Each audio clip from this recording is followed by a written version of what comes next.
আজকে হচ্ছে রাখি রাখি পূর্ণিমা। তো আজকে আমি হাতে দেখতেই পাচ্ছি আমি একটা হাতে রাখি পরেছি। আমি আমার আদুনের বাড়ি গেছি, ঠিক আছে? আদুনের বাড়িতে আমার ভাই আছে, মণি আছে, তাবু আছে, ঠিক আছে? তো দাদা মানে আমার ভাই আমাকে রাখিটা পরিয়েছে, এই রাখিটা।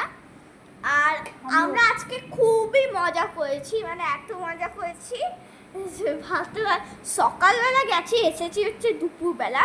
এখন ড্রেসও ছাড়িনি, 5 মিনিট হলো, 5 মিনিটও হয়নি, 1 মিনিট হলো এখানে আসলাম। তো গাইস এবার আমি ড্রেস ছাড়বো। ওখানে আমি সব কিছুই খেয়ে নিয়েছি, আর এখানে আমি ওখানে খেয়েছি হচ্ছে আজকে মেনু ছিল মাংসের ঝোল আর ভাত। সো আর মিষ্টি ছিল আর পায়েস বা দই, ঠিক আছে? তো এবার আমি ড্রেস ছাড়বো, ড্রেস ছেড়ে একটু শোবো তবু, যে আবার কালকে বেরোবো, আবার কোথাও কালকে বেরোবো মায়ের বাড়ি।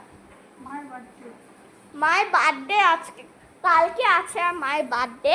তো কালকে কেক কাটা হবে, ঠিক আছে? এই দেখো আমার মা। তো গাইস ঠিক আছে, কালকে আবার দেখা হবে তোমাদের সঙ্গে। Bye bye.